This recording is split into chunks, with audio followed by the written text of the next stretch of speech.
Warning: the following video contains explicit language which may be offensive to some viewers or inappropriate for children. The content within this video is intended for mature audiences only.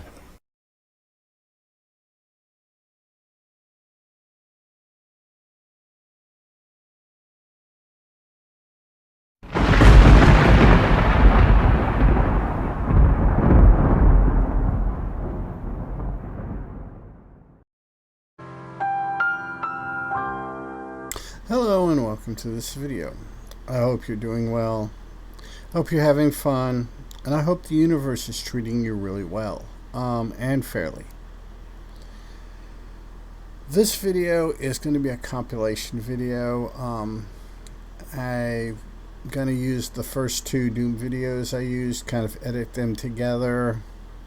The reason for this is because I've been busy and just haven't had time to sit down and properly do a video. And I know, and I agree with you, if you're thinking you're just being lazy, yes I am.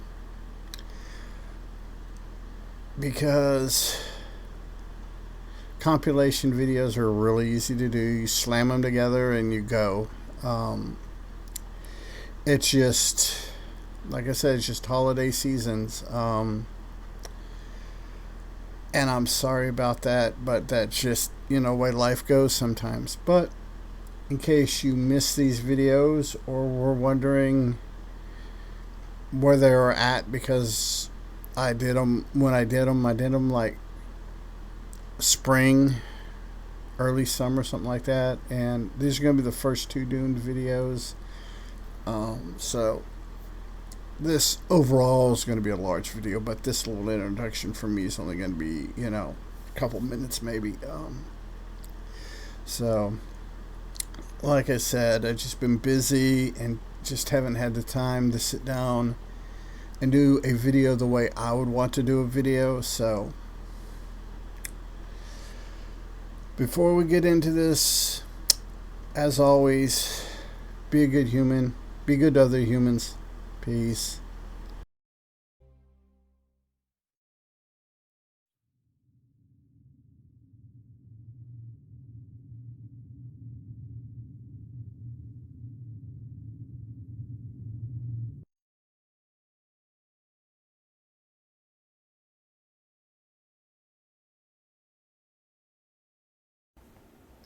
Hello, and welcome to this deep dive. Not really deep dive, just kind of my views, thoughts, and opinions on David Lynch's 1984 interpretation of Frank Herbert's Dune. This is a movie.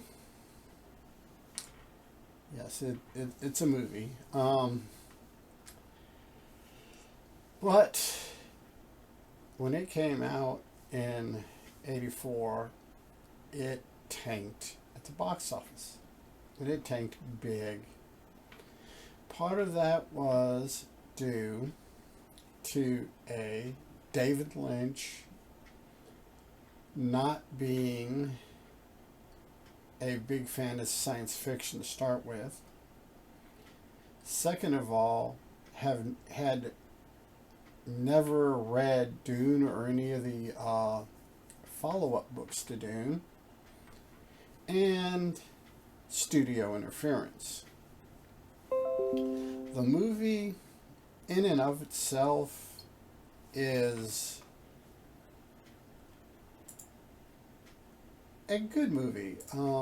David Lynch, being an abstract type director, brought you such movies such as Eraserhead.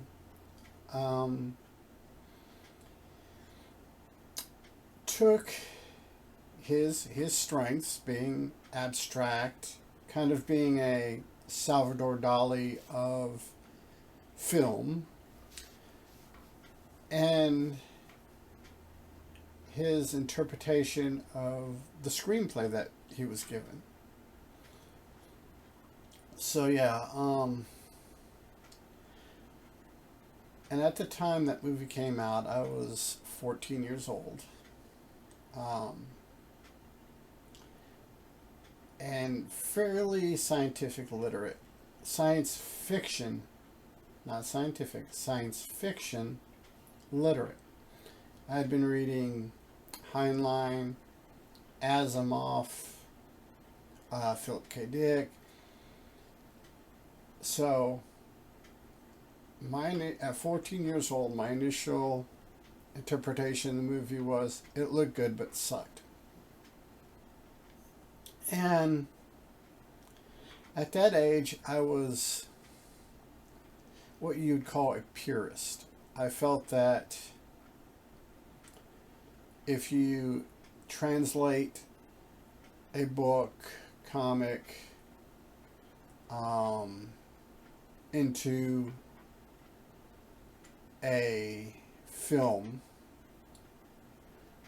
this also includes audio, stage plays, radio drama, stuff like that. If you convert them into film, that it should be a beat for beat for beat translation. As I got older and matured, I realized that that is just bad, because there are things that work on the written page that just simply do not translate well into film. So, like I said, as I grew up and matured, sometime in my early 30s is when I started to realize that you can't do that. Things like that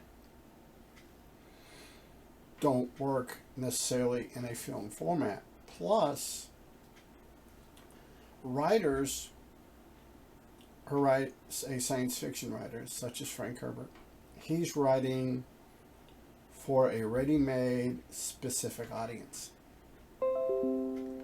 He doesn't care about the people that like fantasy or horror or mystery.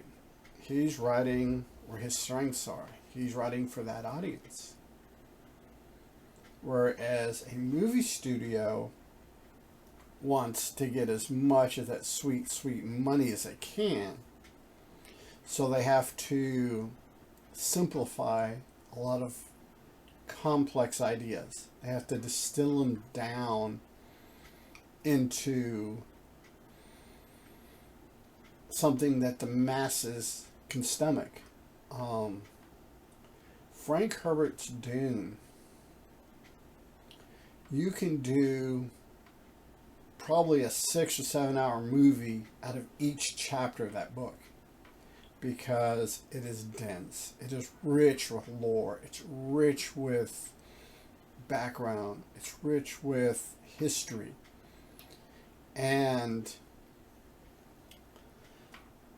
to take that movie and make it into something a studio feels comfortable with is exceptionally hard. The flop of that movie kind of, in a lot of ways, made it possible for other translations. The 2000 miniseries and the 2003 miniseries that basically mushed together Dune Messiah and Children of Dune.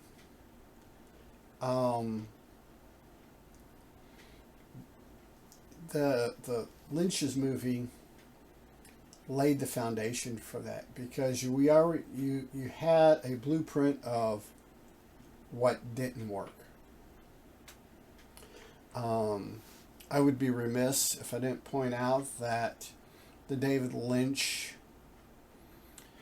Dune has grown an occult following, a midnight feature type collective, kind of this fan base that the people are able to rally around the movie, to enjoy the movie for what it is.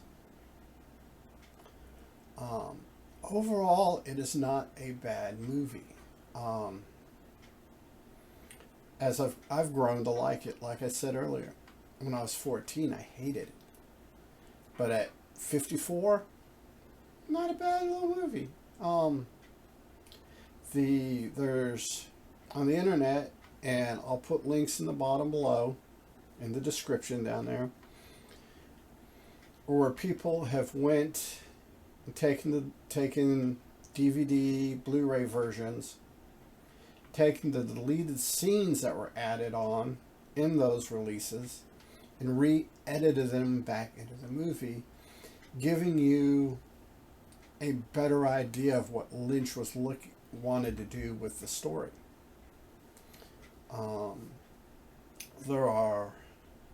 There's a great cast. You've got Dean Stockwell, who is probably one of the pioneering science fiction actors of the 20th century, as Dr. Huey, yeah.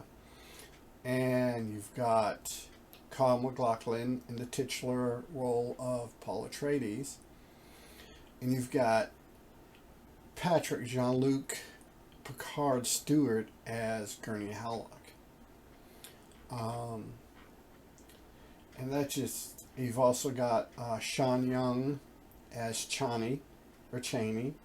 I prefer the Chani pronunciation, though I use them interchangeably. So throughout these videos, when I do the 2000 miniseries and the most recent movies, I will pronounce them both ways, Chani and Chaney. Sean Young, best known for her portrayal of Rachel from Ridley Scott's Blade Runner. Like I said, the casting was there.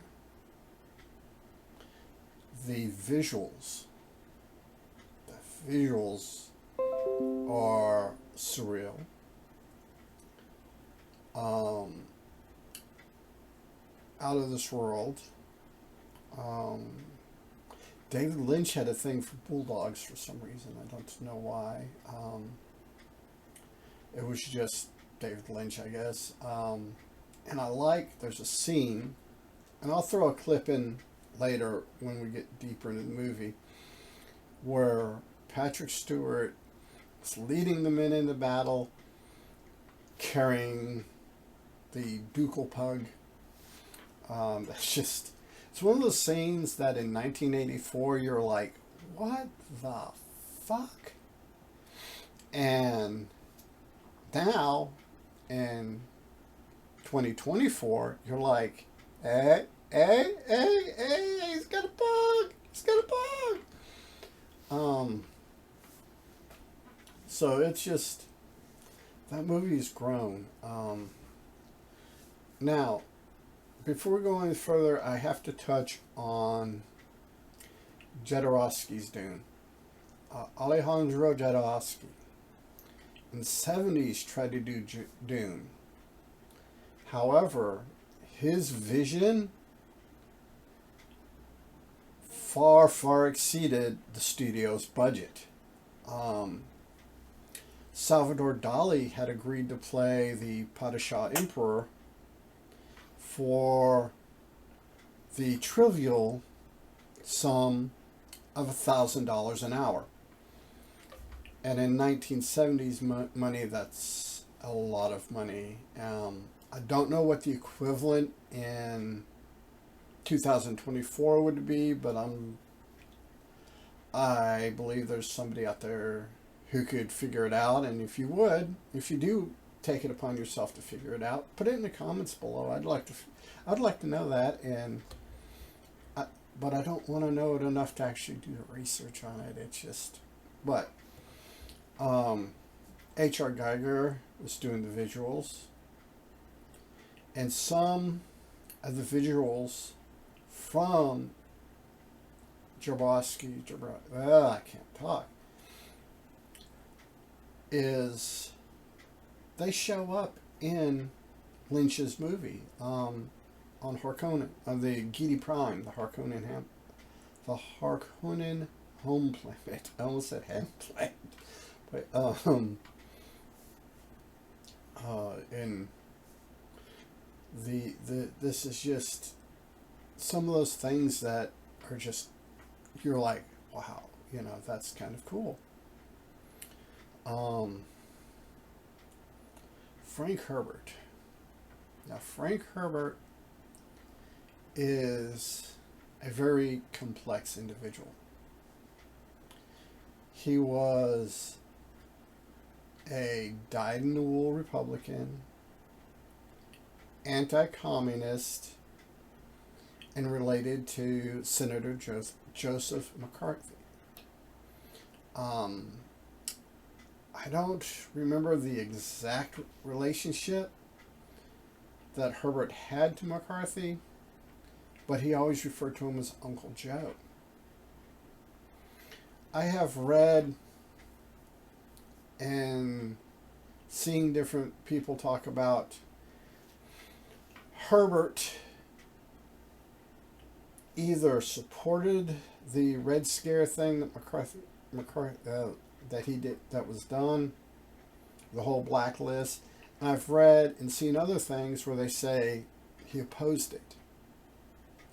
I have yet to find anything from Herbert himself on either way. So it's, you know, six one way, half dozen the other. You believe what you choose to believe. Or maybe you can have better luck finding out for yourself whether or not Herbert supported the whole Red Scare thing or not. Just gives you some, I mean, it may pique your interest. It may be something you want to find out. Also,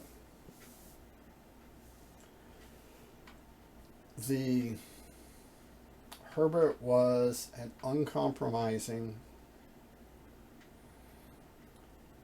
environmentalist. Yes. He was also a dedicated user of psychedelic mushrooms. I don't know, I can't find any references or anything discussing whether or not he smoked marijuana or did LSD or ketamine or ayahuasca or any of those other drugs. What I have found, the only thing that I have found that is concrete is his use and his growing and cultivation of the psilocybin cubensis mushrooms. Don't know how regularly he used them, don't know doses, but his son Brian there's numbers and just countless interviews on YouTube, search for him if you want to, that states that Herbert did consume them on a regular basis. We don't know if it was once a month, once a week, bi-monthly. That has, to the best of my research, have never found that what kind of the specifics of his drug use. The book came out in 1965. It was first published by Chilton Automotive Manuals. Yeah, that is a rabbit hole unto itself. And when I do the video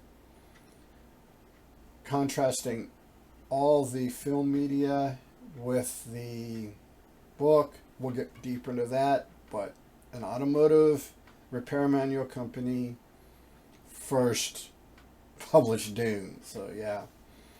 Now, getting back into David Lynch's vision, it is very 80s. It is. If you were a teenager or a young adult in the 80s, it is easier for the grasp to look at it and go, yeah, that is a very 80s, that is a very 80s aesthetic. And then when you throw in the surrealism and the avant-garde twist to it, you get this very interesting gathering. And it's just awesome. His portrayal of the guild steersman, yeah, that's those. We could have done without those. Any creature that has a vagina for a mouth just kind of weirds me out a little bit.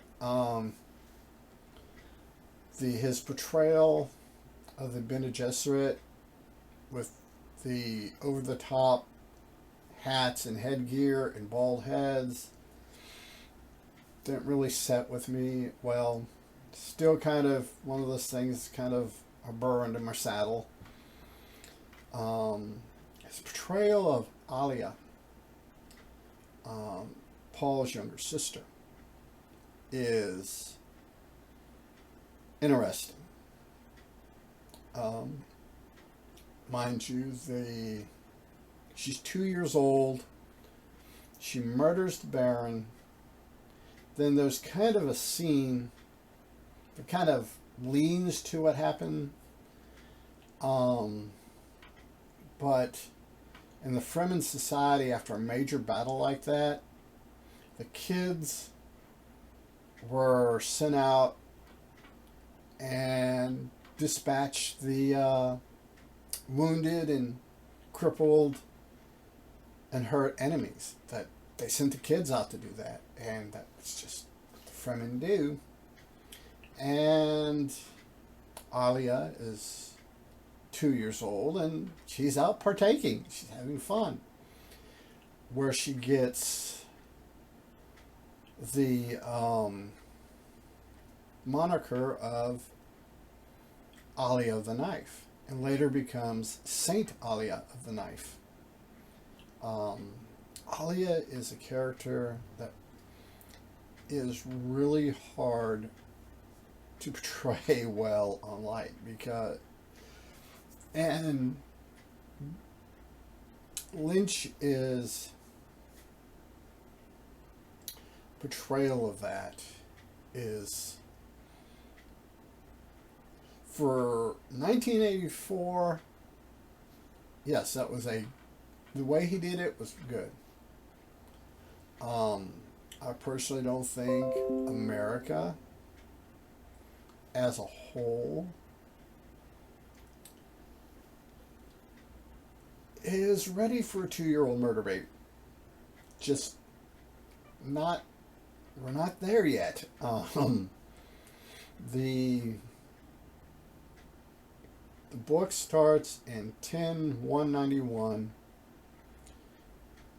and ends in 10-193. The montage in the movie, the montage of the Fremen taking out the Harkonnens during this 2-year time jump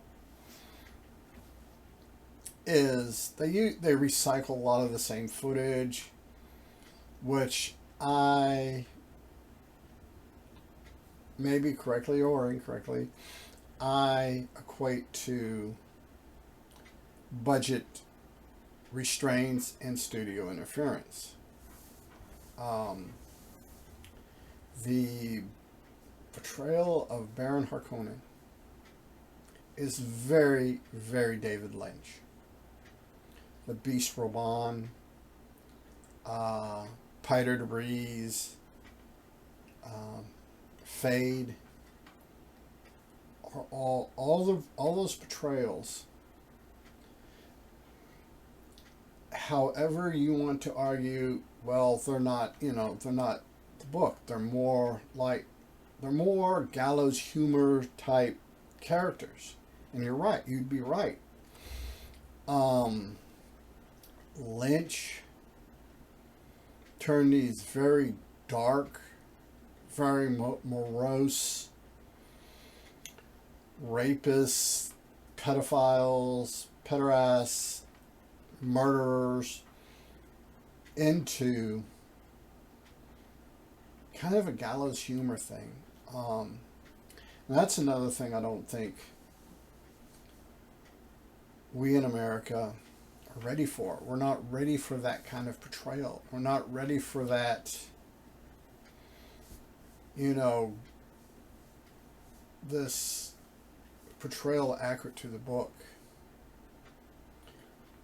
This portrayal of these just inhuman, monstrous people, just the ruler of this planet, just these sick, murderous, depraved perverts. It's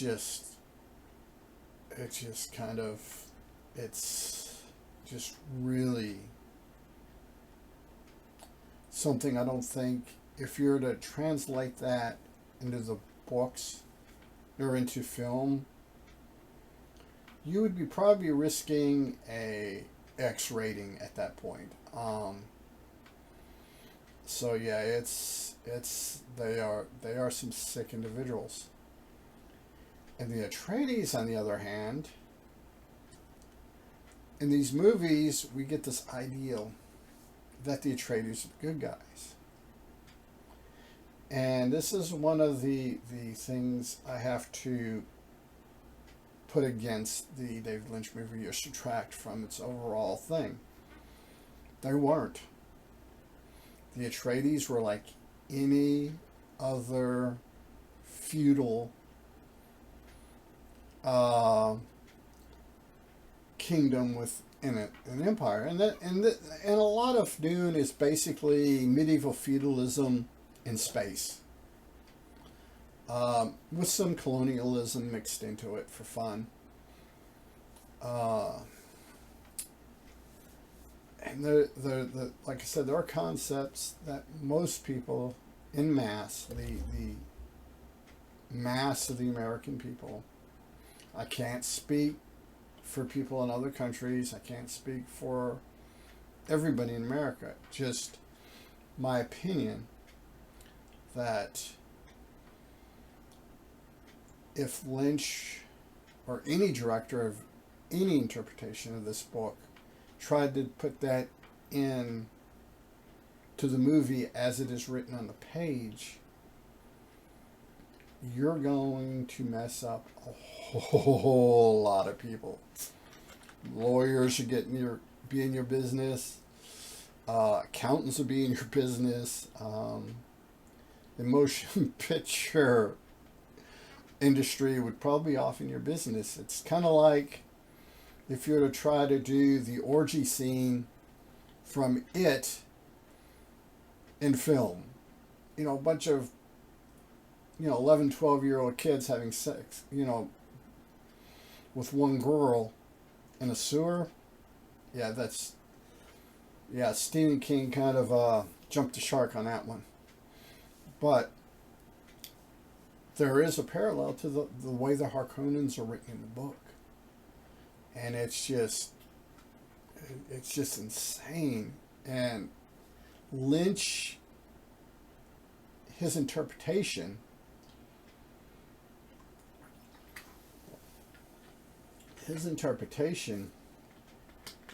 is, I think, for a 1984 audience, I think he did a pretty good job. With the stuff all over, the pussiness and all that kind of craziness on the Baron's face, the flying around and bathing in blood. Yeah, that's just David Lynch, though. But for as extreme as they are in the novel, I mean, even by the standards of 1984, and we were a lot more puritanical then than we are now, that would not come across well on screen. It's just not going to happen very well.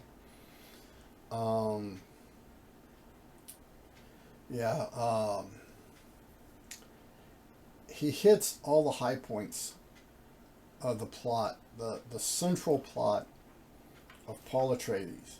Lynch hits all of those beats very well.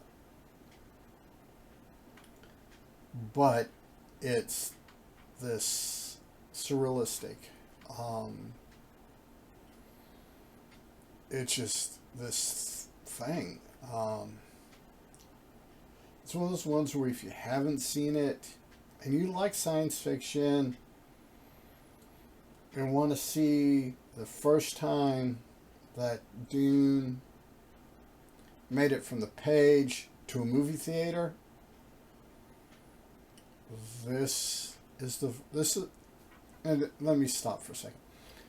If you want to see how this novel in a film format evolved, I would highly recommend watching Lynch's version, the science fiction channel, 2000 Dune and 2003 Children of Dune, and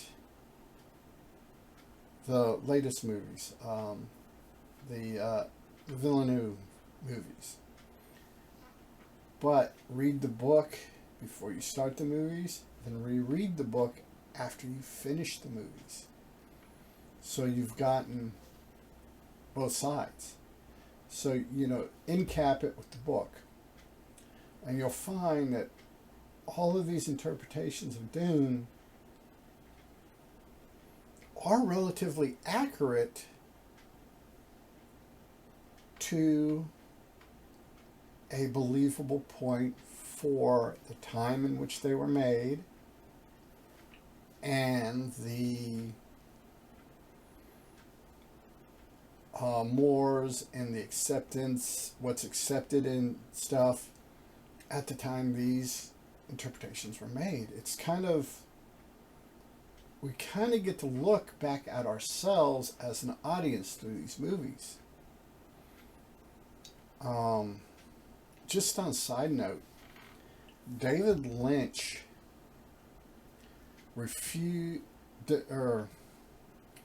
George Lucas offered him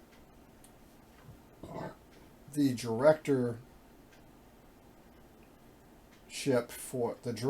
for Return of the Jedi, and David Lynch turned it down to do Dune, because David Lynch is an intelligent man. If you've watched any of this man's movies, you know he's a very intelligent man.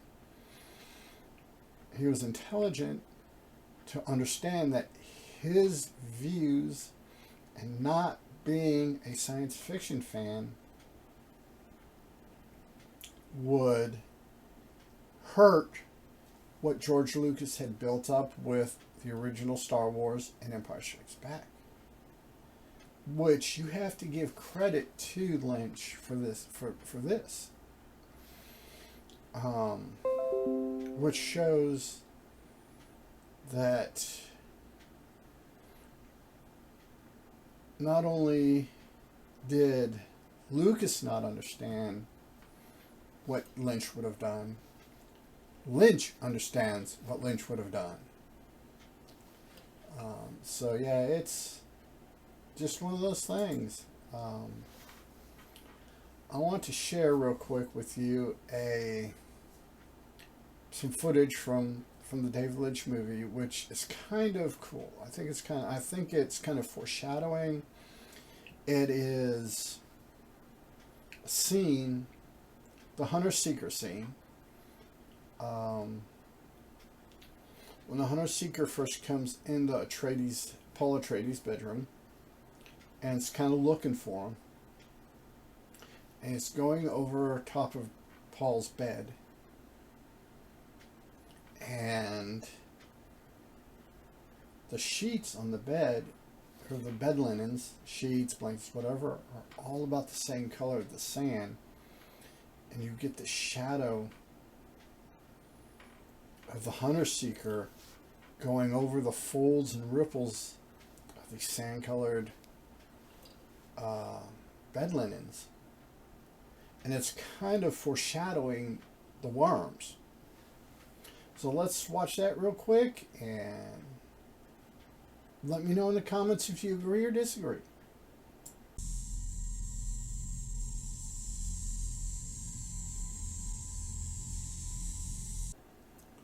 That particular scene, I just like the foreshadowing of it, of the dark over top of the worm kind of shape going over the sand-colored bed linens is kind of cool. This next clip I want to share with you is from Patrick Stewart's character charging the battle with the ducal pug. It's just kind of funny. It's just one of those parts of the movie that it's just, at this point in my life, is just kind of cool. It's humorous. It's, you know, David Lynch.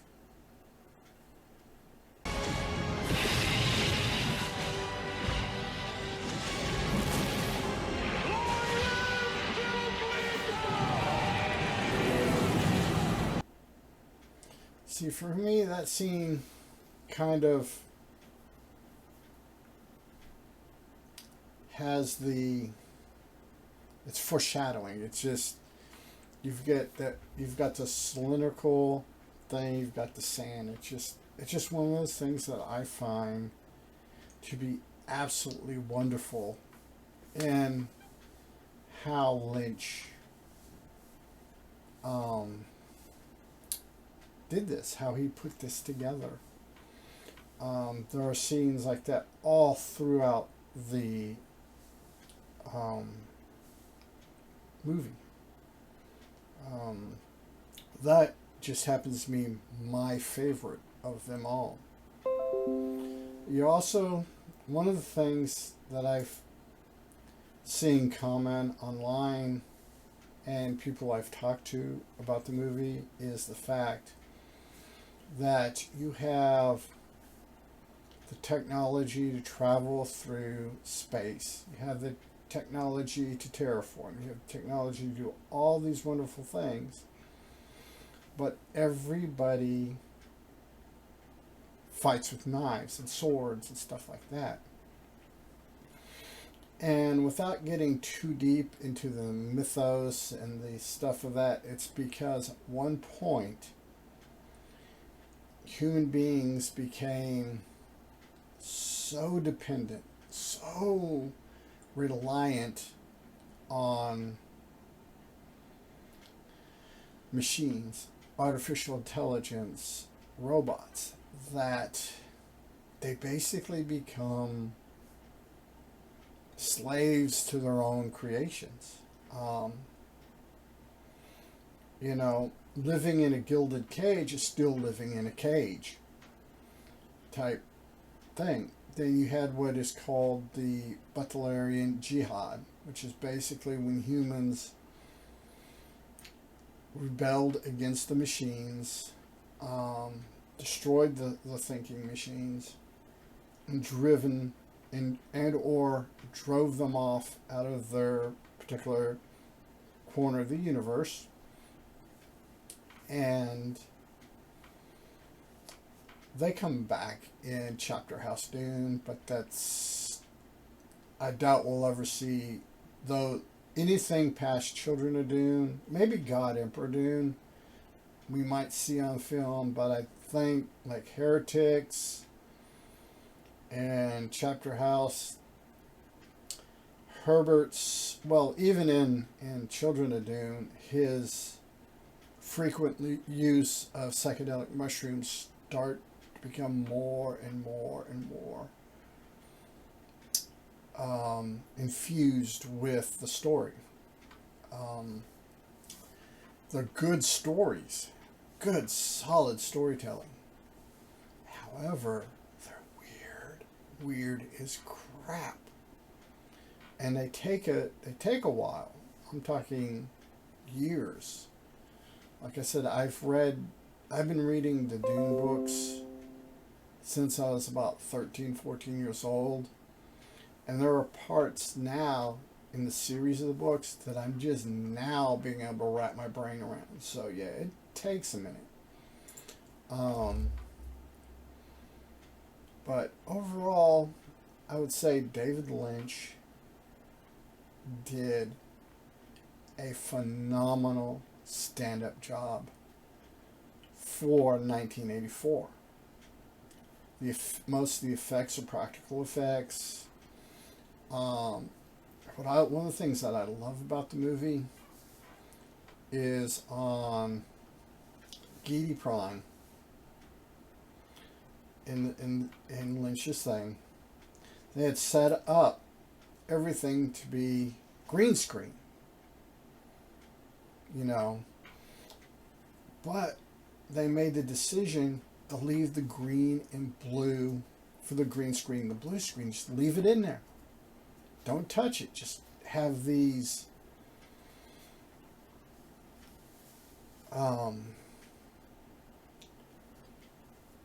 bare green walls. Very plain, very, and you juxtapose that off to the mutilated servants, the abominations that Lynch put into this movie. And it works. For some reason, it works. Well, like I said, and I will probably say this over and over again, is for me at 14, this movie sucked. However, watching it, and for so many years, from 1984 to 2000, that was the only visualization of Dune that we had. So either you just pushed it out and discarded it and was a true loyalist to the books, or you found ways to watch it, to enjoy it, to let it grow on you, kind of like mold or moss.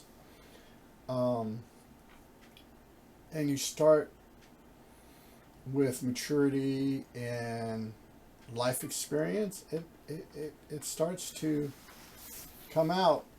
And it's very much a unique take of the movie. Lynch does follow the book, especially in the extended, the re-edited fan edits. There is a lot of plot points that Lynch did and did well. The theatrical release, yeah, you if you follow the link below, you watch one of the re-edited, fan-edited versions, or the one that I have linked below, and you watch it, then you go and you watch the theatrical cut, and you'll understand that the film studio butchered what could have been a masterpiece. It was butchered for time, because movies in the 80s, a 2-hour movie was considered a long movie. And this is right at 3 hours. The uncut version, or the un-studio interfered version, is right about 3 hours. And in 1984, that would have been unheard unheard of as a movie. And the studio didn't want to risk doing it in two parts and having the first part bomb and have the second part on their hands that they didn't know what to do with. So they just butchered it like a lamb to the slaughter and released it, and it bombed. You know, I think the movie, in my opinion, would have been better if they would have released it as a 3-hour movie or 2 parts, in my opinion. But that's a 54-year-old man looking back through time and thinking about a 14-year-old kid watching movies. So yeah, it's one of those things we need to. And I think even if you don't like it, even if you prefer the novel over any of the film, if you prefer, you know, the new one versus the other two, or the 2000 and 2003 over the others, each one is a piece, it's the groundwork for the next one. And like I said, this movie is, or the novel I should say, is just dense with lore and histories and build-ups and stuff like that. When I get into the more of the book versus the film interpretations, the reason why I use the word interpretation is because I have a lot of trouble pronouncing adaptation correctly, as you just witnessed, so I use interpretation because it's easier for me to say. However, I hope you all out there like it. I hope you enjoyed it. And I recommend reading the book and watching all the translations and all the interpretations into film. And until next time, peace.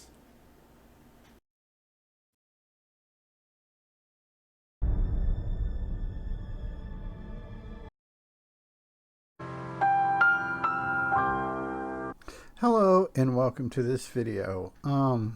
Today's video I am going to be sharing my random thoughts on the Sci-Fi Channel's 2000 Dune miniseries. I originally was going to do both the Dune miniseries and the Children of Dune miniseries, but I realized really quick, really fast, that because of the length of both of these miniseries put together is right around 9.5, almost 10 hours. And to try to do one video encompassing both is just leaving a lot of stuff out, or it is making a video that's probably as long as the miniseries. So, without further ado, let's get into this. The 2000 Sci-Fi Channel Dune miniseries, in my opinion, of all of the interpretations of Dune on film, is probably the most book friendly. However, the budget they were given to make this thing did not in any way come close to the vision that they wanted to do. They just didn't have the money for it. This movie, or miniseries, excuse me, I may refer to movie throughout here because my brain is soft and we've just dealt with 14 days of almost nonstop rain, so everything's muddy, including my brain. But this series is, like I said, it is probably the most book friendly between Lynch's and the latest ones coming out by Dennis, and I'm not even going to try to pronounce his last name because I will butcher it. The current Dune movies. I enjoy all three of them. Each one, each iteration, 84, 2000, 2021/2024 Dune, all have good points, good storytelling.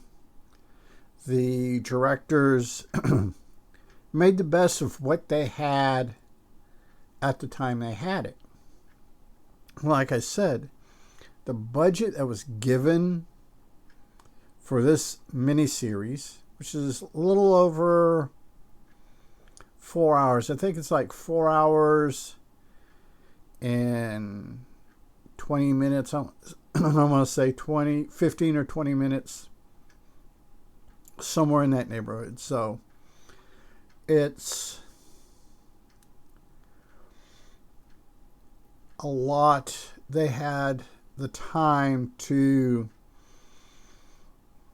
put in the threads from the book that they wanted. You have the main Paul Atreides story, and they had the time to put in some of the other threads from the book that make the book so enjoyable, which I really enjoyed. But with the budget, this looks like something visually that was made on a soundstage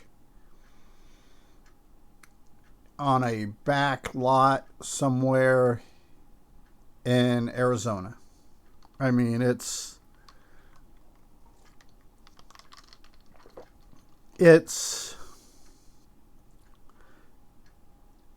cheap looking. It's kind of looks like the Adam West Batman in a lot of ways.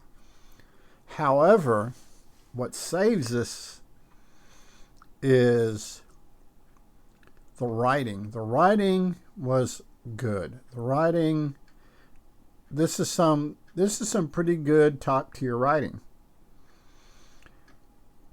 I'm just disappointed that the studio didn't give them the money. That if they would have given them the money to pull this off, even with special effects in 2000, I think this would be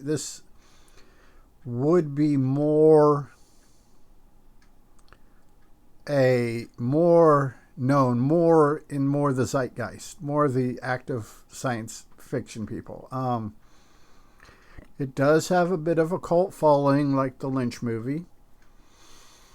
And it didn't rely on stars. It didn't rely on Jason Momoa, Timothée Chalamet, Zendaya. It didn't rely on it. It didn't have that star power to pull. A lot of that probably because of the budget. They did have William Hurt portray Duke Leto Atreides. And I like William Hurt. Don't get me wrong. But William Hurt's science fiction acting is not up to William Hurt acting level.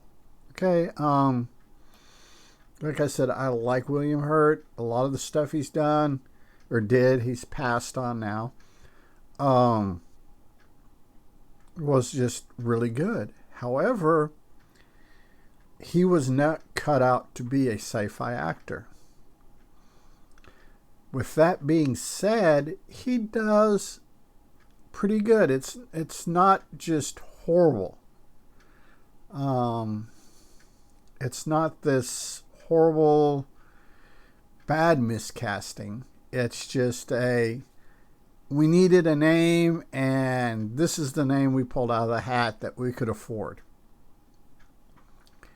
He doesn't do a terrible job, doesn't do a bad job. It's just, in my opinion, William Hurt was not the world's best science fiction actor.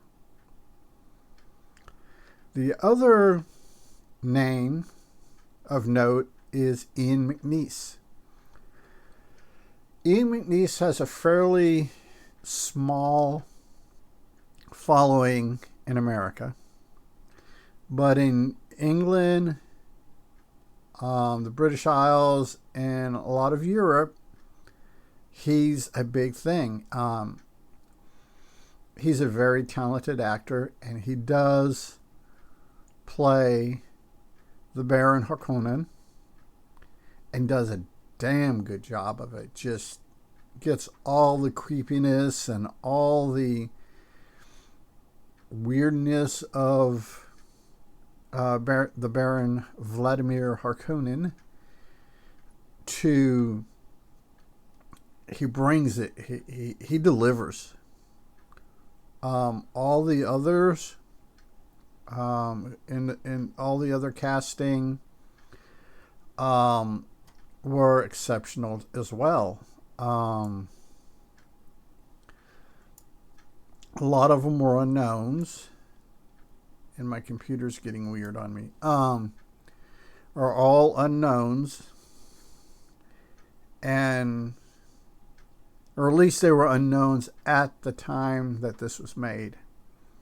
A lot of them have went into really good careers in Europe, both Eastern and Western Europe. It's one of those things, and it is a really well written thing. And if you, like I said, it's the color saturation, the way it's filmed, like I said, puts me in mind of the Adam West Batman. However,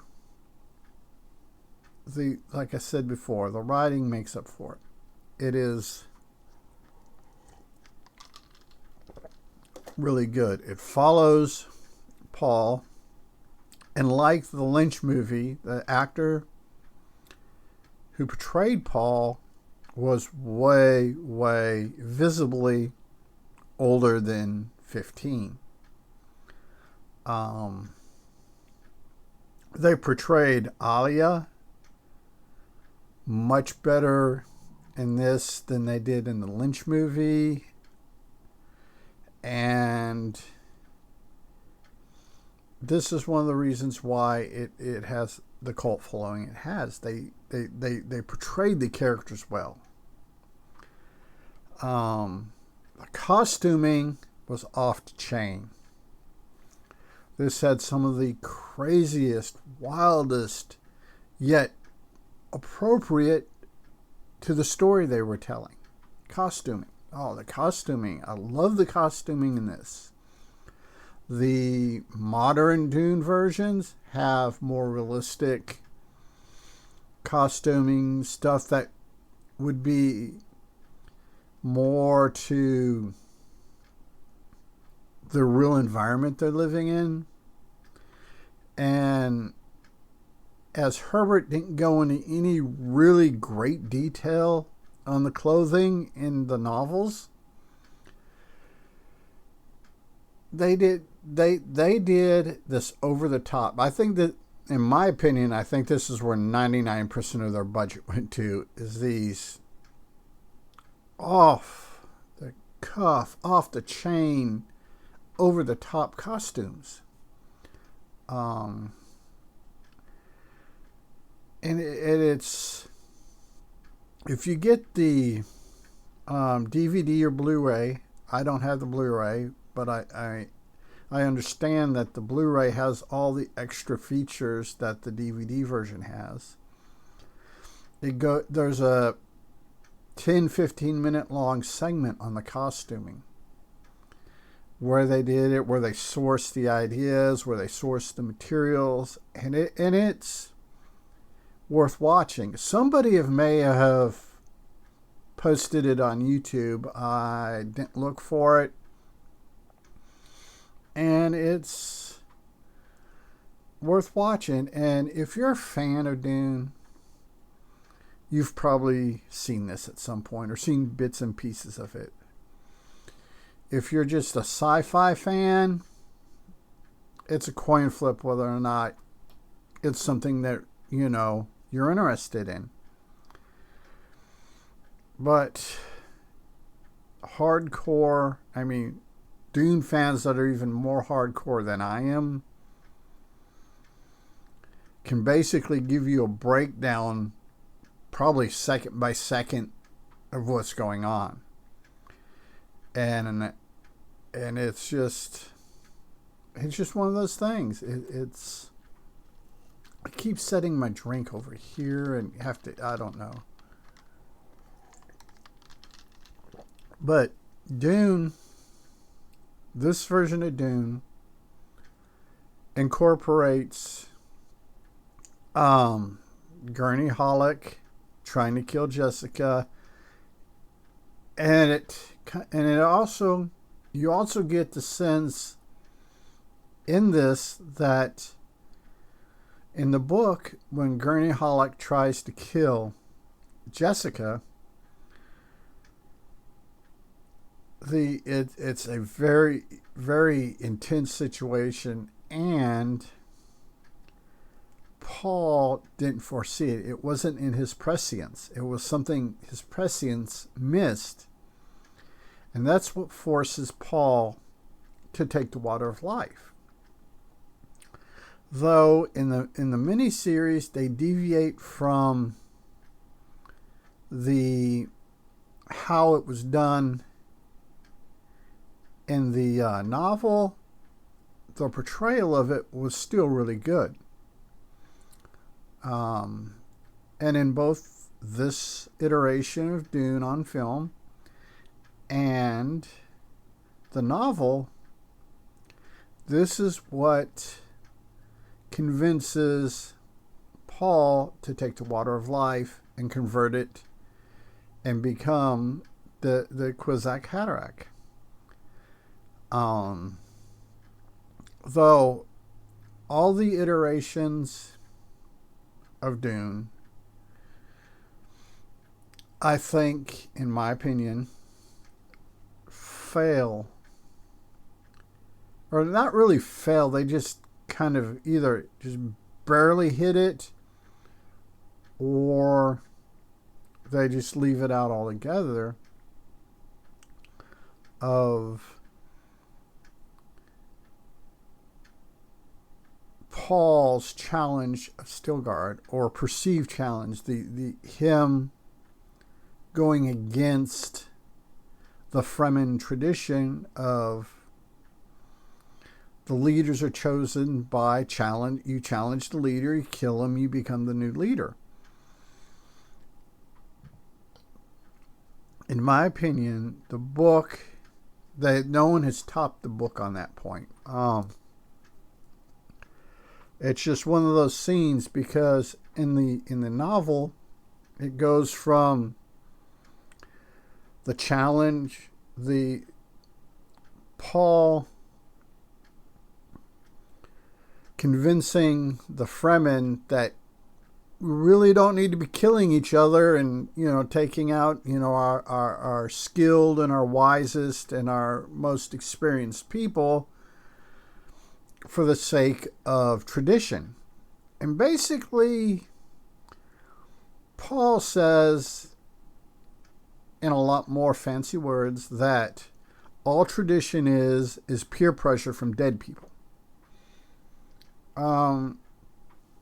So it goes from there into Gurney Halleck trying to kill Jessica, straight into him taking the water of life. It's and all the interpretations of Dune. Well, in the modern Dune, in the 2024 Dune Part 2, the whole Gurney trying to kill Jessica was left out. And I can see why. But on the other hand, I think it should have been left in. But that's me. I don't know what was filmed, what was left on the cutting room floor, but in the final version of the 2024 Dune Part 2, that sequence of Gurney trying to kill Jessica was omitted. And seeing how the movie is 3+ hours long, I understand. And I'm not holding it as a grudge or a criticism or anything like that. I'm just saying, from my personal perspective, I think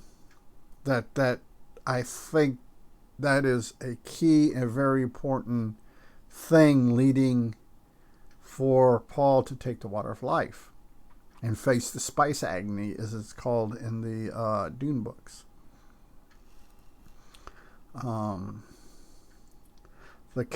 The actor they got to play Gurney Halleck, I'm gonna have to look that up because of the 3 portrayals of Gurney Halleck,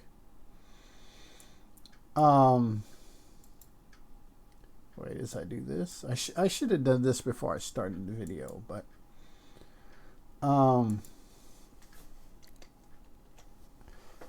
Gurney Halleck, the actor that they had to do Gurney Halleck is kind of how I pictured him in the book.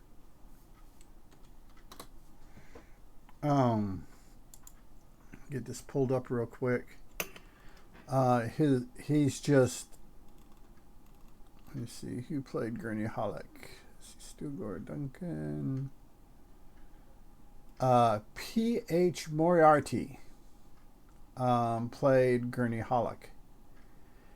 And his portrayal of Gurney, the way he looks, the way he dresses, his mannerisms, are probably the closest to the way he is in the book. Unfortunately, in all the film iterations of Dune, we don't get any really good scenes of Gurney playing the balisette. You get a couple seconds, or actually maybe 10-15 seconds in Dune Part 2, but we'll go into that when I cover those movies. I may cover, because of the length of those movies, I may do a Dune Part 1 and a Dune Part 2, but I will figure that out when I get to that. I'll see what's going on when I get there. Like I said, the portrayal of Stilgar, I will try to put the name somewhere around here because I am not going to try to pronounce that. It's spelled, his first name is U-W-E, Yui, I guess. And the last name I am definitely gonna try not to, I am not gonna attempt this. It's Ochen-Kneccht.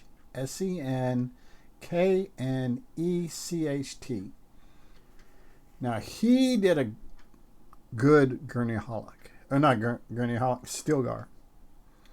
Though my favorite Stilgar in the film iterations is in the modern the more modern tales of the iteration of Doom. Robert Russell played Dr. Yui and did a good job. Dr. Yui's character, in my opinion, was portrayed a whole lot better in this version than the other two versions. I think we got the character development and stuff that we needed. The Lynch version did a pretty good job. This version does a better job. And I don't know what happened in the 2021 Doom. Don't know what happened there. It is pretty cool that the cast they used, a lot of the cast they used were Eastern European, Central European. And I did appreciate the fact that the Topher Howitt in this movie did not have eyelashes that could kill you from a mile away. In the Lynch movie, I liked the way that they portrayed Thufir, excuse me, been mispronouncing it, Thufir, except the eyebrows. The eyebrows, I mean, the eyebrows in and of themselves in the Lynch version are crazy long. Like I said, there are Venus flytraps going, hey, look, dude, you need to cut that back. So yeah, I did. But the actor in the Lynch version did a good job. Did a great job. So did Jan Valasek. Hope I'm pronouncing that correctly. Jan Valasek. If I'm not pronouncing it correctly, I'm sorry. I apologize. But he did a really good job. Also, like I said, they go into a lot more detail. The Alia, like I said earlier, Alia was portrayed very well. They didn't try to sugarcoat Alia. They didn't try to... I mean, Lynch didn't sugarcoat Alia, but this one, she was fleshed out a little bit more. Her psychotic tendencies from being an abomination and being preborn,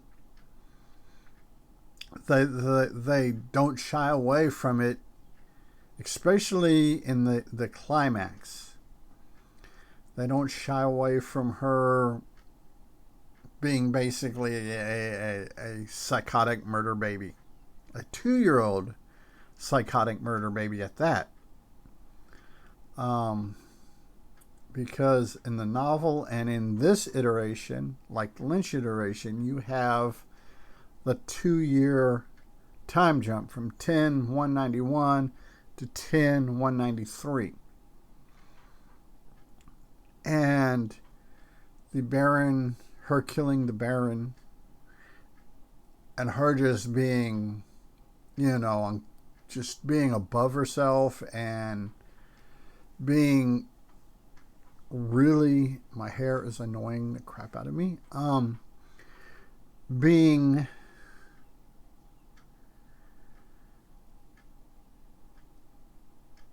giddy, almost euphoric when she's brought before the Emperor, Reverend Mother, and the Baron and his 2 nephews. Like I said, they did not shy away from Alia the psychopath at all. And they didn't shy away from it when they did Children of Dune in 2003 miniseries. A note on that real quick. In the 2003 miniseries Children of Dune, they incorporate, not really incorporate, they take Dune Messiah, which is the second book, and Children of Dune, and kind of combine them. They take the high points from both books. But when I get around to doing that video, we'll go more into it. Like I said, it is well worth watching, especially if you're a Dune fan. If you're a Dune fan and you didn't know this existed, go and check it out. But understand that this is a case of, when watching it, understand that this case is a case of the finance department screwing the director. And they screw the director big time. I like the fact that they pay homage back to Lynch's film with the Baron. And in the book, he has basically suspensor units that basically are just strong enough for him to walk. They don't lift him up in the air and stuff like they do in the Lynch movie and like this movie, or this miniseries. But when they made this miniseries, they kind of gave this homage back to Lynch's movie by having the floating Baron. And I don't mind it that much. It's a really good homage. It's not something in the novels. It's not something that you would necessarily, if you read it, and if you read it, and depending on your fanaticism toward loyalty to the novels, whether or not it's something that's going to bother you. It doesn't bother me. It just, you got to chalk it up to director's prerogative. There's a lot of things left out. There's a lot of things changed. Like Irulan, the Princess Irulan, coming to, I believe it's right after, or it's either right after the Atreides occupy Arrakis or right before she comes, and there's a big party, and her and Paul get flirty with each other, and that, yeah, they changed that from the book. The big dinner scene, which Lynch did marvelously in his book, they kind of half-assed it in this version and totally left it out in the modern version. For an interpretation into film, it is not needed. It is one of my favorite scenes in the book, but as far as pushing the story forward, all it does in the book is set up the fall of House Atreides. That's all it does in the book. It really doesn't set it up. It gives you the finer points of the plan, because in the novel, in Lynch's version, and in the modern version, everyone knows from the word go that this is a trap, and that the Harkonnens and possibly the Emperor are in league together with this. They're so all that dinner scene does in the novel is give you the more intricate workings of the Emperor and the Baron's plans to overthrow the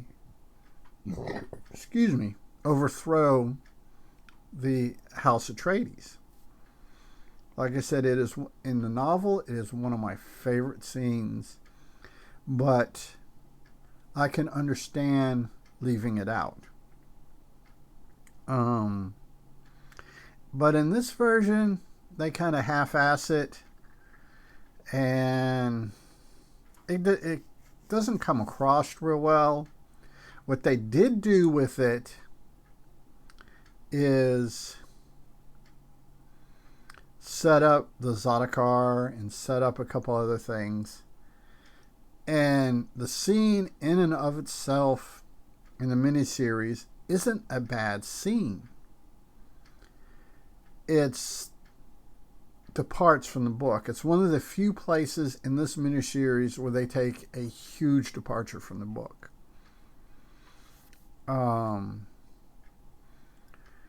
And it's just interesting. What I'm gonna do one day, probably not too far in the future, once the May 22nd or 21st, 22nd of this year, Dune Part 2 will be streaming on HBO Max. I get no sponsorship from HBO Max. I just need to put this in for the algorithm.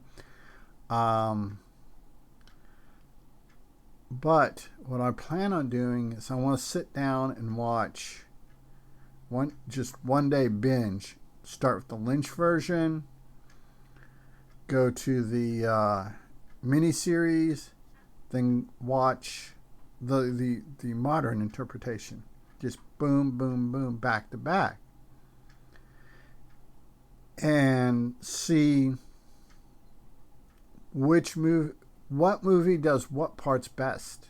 Because all three of them have parts that they do better than the other two. This one, for instance, personal opinion here, I believe that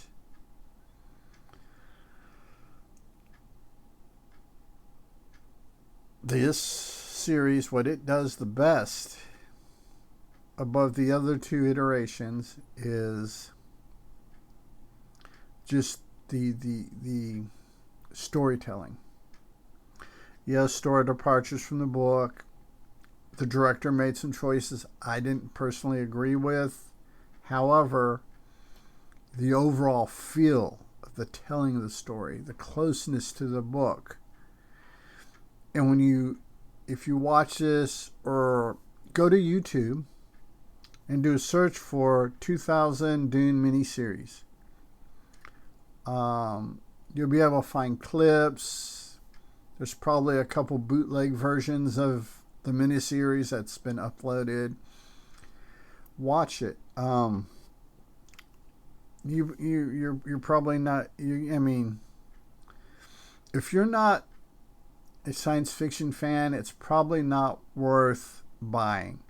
You can go to Amazon Prime. I do not get any sponsorship for them for the algorithm to understand. And you can rent it for like $4 or $5. I think it's $4.99 or something. It's just to rent it and watch it. And even if you are a science fiction fan, it may not be your cup of tea as far as science fiction goes. So watching it on YouTube, yeah, the quality is going to be a little bit degraded, maybe. But if you are a fan of Dune, it's worth picking up. With all its flaws, its rough spots, its really cheap sets, it's still worth it. The portrayal of the ornithopters, not that good. That is where the modern iterations of the Dune on film, that's one of the places they shine. They get the ornithopters down beautifully. They do a decent job in Lynch's version. They do them in this version. And they're not bad. They still, in this version, they still have that bug feel to them, this insectoid feel to them, but they don't have the full-on dragonfly. And that I chalk up to budget.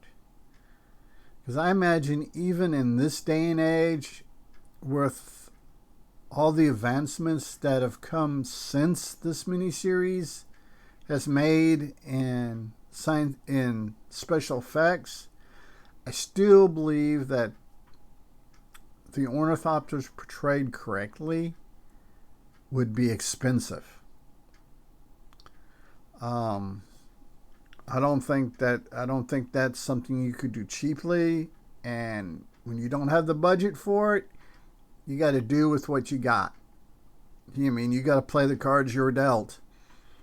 And the people that made the miniseries were dealt a really bad hand by the finance people. So, like I said, it has its flaws, but is the most book accurate version of Dune, in my opinion. Like the Lynch version, the still suits in the Lynch version, I think it's because that's the still suit I first saw as as a 14-year-old kid. That was just how my brain pictures the way they should look. It's a choice. The still suits in this version are a little bit more realistic.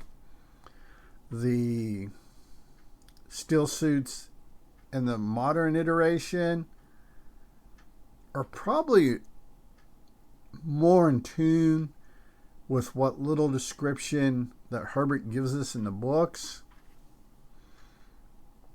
So yeah, and in the modern iteration, they do kind of the design and the fit, they kind of pay homage to the two predecessors. This is a really interesting, very nuanced as far as taking a very minuscule budget and making a 4 hour and 20 minute miniseries. Okay. Could they have done a better job if they had the budgeting for it? Oh yeah. I think if they would have had the budget for it, it would have been over the moon. With the advances since 2000 to now 2024,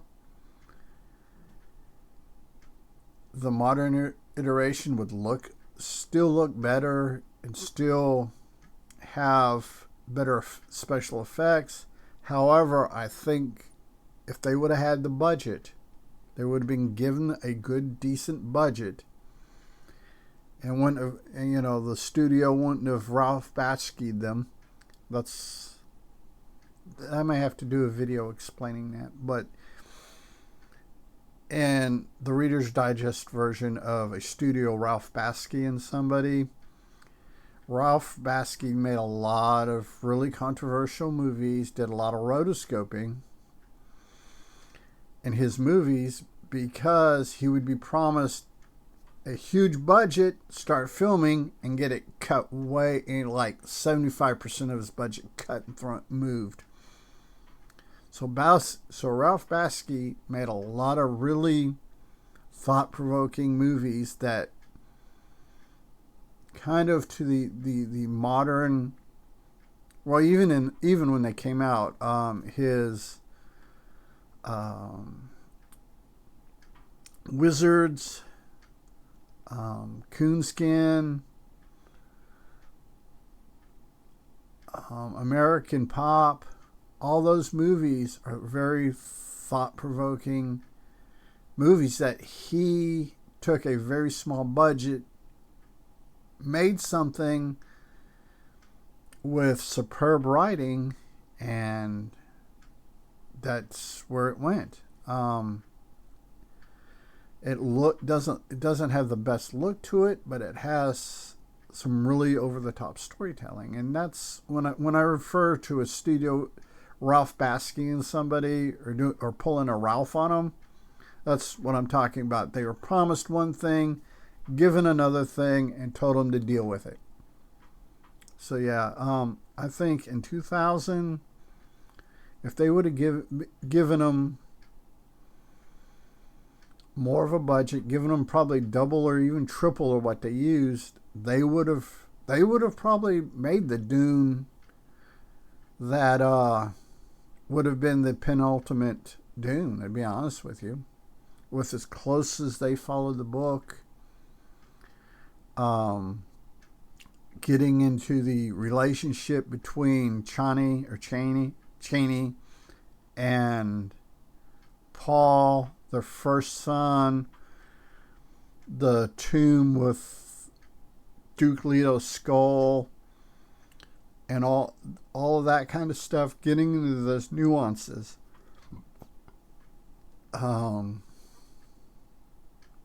Just, you know, those little sub threads that push the story forward, but don't push. You know, they nudge the story. They don't really push the story forward. They kind of nudge it a little bit. They're more character growth. And it's, you know, it is worth going out and checking out. So until next time, everyone be good human, be good to other humans. Peace. Hey, it's 10 p.m. Do you know where your children are?